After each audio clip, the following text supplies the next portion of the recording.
coal generation companies as well as other raw material and logistics providers. So this will, number one, start the flow of start cash flow across the entire sector. Number two, what you are looking at this point of time is a lot of worries there in terms of cut in regulated equities for power generating companies.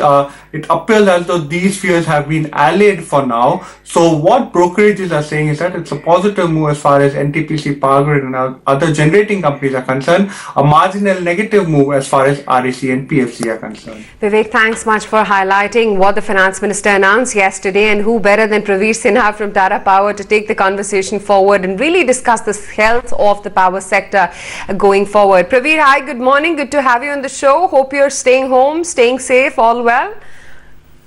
Good morning, thank you. And we are staying safe, and we also continue to operate all our plants and the network. So we have a rota system, and all our people are working in the plants and in the field.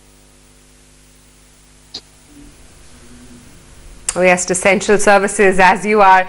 Okay, let's take a leaf out from what my colleague was just highlighting. The huge announcement of the emergency liquidity injection, which was announced by the Finance Minister just last evening to all electricity distribution companies against all their receivables. Would you say that there is relief among power gencos such as yourselves? Let me come to you. There are two parts of the relief that has come. The first is to the MSMEs, wherein they have been given 3 lakh crores of liquidity infusion, and that also without any guarantee, without any collaterals that needs to be given. So what does that mean?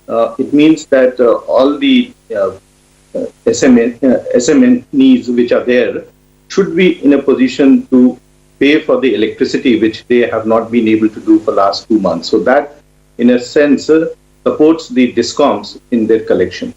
Also, it means that all these industries can also start operating, and the consumption, which has gone down by nearly 25%, will go up in the coming months. The second aspect is the support that has been given directly to the DISCOMS. As most of the DISCOMs today are having challenges of liquidity and their collections have gone down drastically, they would be in a position to collect, get this money and pay directly to the generating company. Generating companies have been operating, some of them not at full capacity, but many of them at full capacity. And they need to pay for coal, and they need to pay for railways for transportation of coal. They would be in a much better position to now pay for coal and also ensure that the transportation takes place. So I think it's a very positive move which has come for the power sector, and this was something which was anticipated, and the government took the initiative of supporting the DISCOMs. The interest rates that PFC and REC would be offering would be much better than what the interest rates the DISCOMs would have got. So I think all in all, it's a very, very positive step, and I think the power sector will be in a position to take the benefit of the support that has been provided by the government. Sure. But, as per corporate feedback, Praveer, and correct me if I'm wrong here, collections from DISCOMs for generation and transmission companies are hovering around 50 to 60% of the billing in the month of April. Can this immediately improve by the relief which was announced? I think it will take about a month for the impact to be felt, because the MSMEs which are there, which will be in a position to get additional loan without any guarantee. Once they start operating, they will pay for the bills that have been accrued for last 2 months. So that will help in the collection efficiency of the DISCOMs. Secondly, for the immediate, the DISCOMs will be able to use the money, the 90,000 crores that they will get from PFC and REC, to immediately pay off the GENCOs for whom the payments have been delayed for last many months. So I think the injection of money into the in the power sector, and expected improvement in the ability of the MSMEs to pay, I think all in all, in another 1 month to 1.5 months, things will stabilize and things will improve.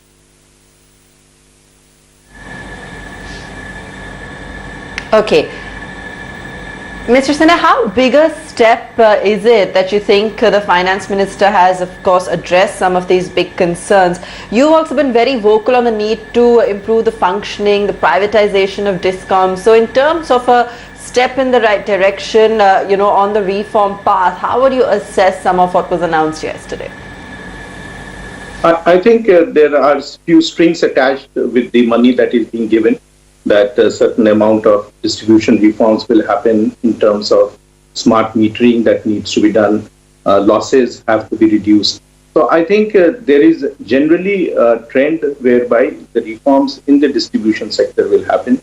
Also, what we see is in the draft Electricity Act, which has been circulated by Ministry of Power, there also they are talking of huge number of reforms that will be brought in, including ensuring that all the state DISCOMs open LC for the power that they purchase, direct benefit transfer to the consumers, and also the reform in the distribution sector by having a distribution sub-licensee and the franchisee arrangement. So I think all in all, it is going in the right direction. One can always say that if it can happen much faster, but otherwise I think it's a very good move that the government is taking, and I'm sure they will get the support of all the DISCOMs and the states in taking forward the reform process. Okay. Do you see there being further pressure to reduce tariffs, for the end consumer? Lots of big discussions also taking place on changing regulated equity returns of power utilities. How likely do you think that is as well? And can long-term PPAs be tinkered with? I think there is no way that the existing PPAs can be amended. The tariff is fixed by the regulator, and these are on a 5-year period. So the last revision happened last year, where the Central Regulatory Commission came up with the new regulations, which is operating for 2019-24. So if any changes has to happen, will happen after 24, and it cannot happen before that. And these are very dynamic things. It changes based on the market conditions. So let's wait for the changes to happen at the right time. At this stage, the existing regulations, existing law will continue till the changes are made in the future.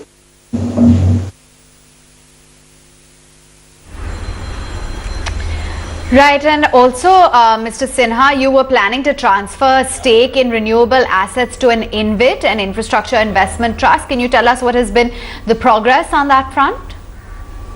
I'm in the silent period. I can only comment now on the industry-specific issues. On the company-specific, we'll do it after 19.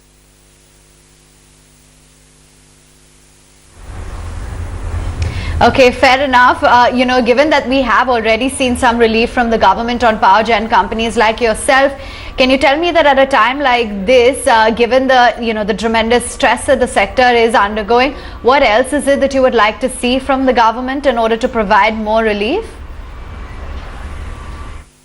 I think that what is important is the long-term reforms which needs to happen. And the speed of the reforms, whether it is through the tariff policy or the amendment to the Electricity Act, should happen quickly. And we hope that in the next session of the Parliament, some of these will get approved. And I think there is a great opportunity because of the COVID that distributed generation, renewables, all these will play a very, very critical role going forward. So I think there is a great opportunity for India itself to rewrite the way the power can be generated and supplied.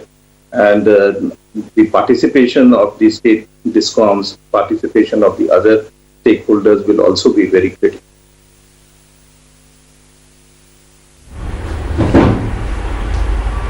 All right, Mr. Sinha, we'll let you go on that note. Appreciate your time. Thanks very much for giving us an insight as to what exactly all the news flow means for the sector and the company.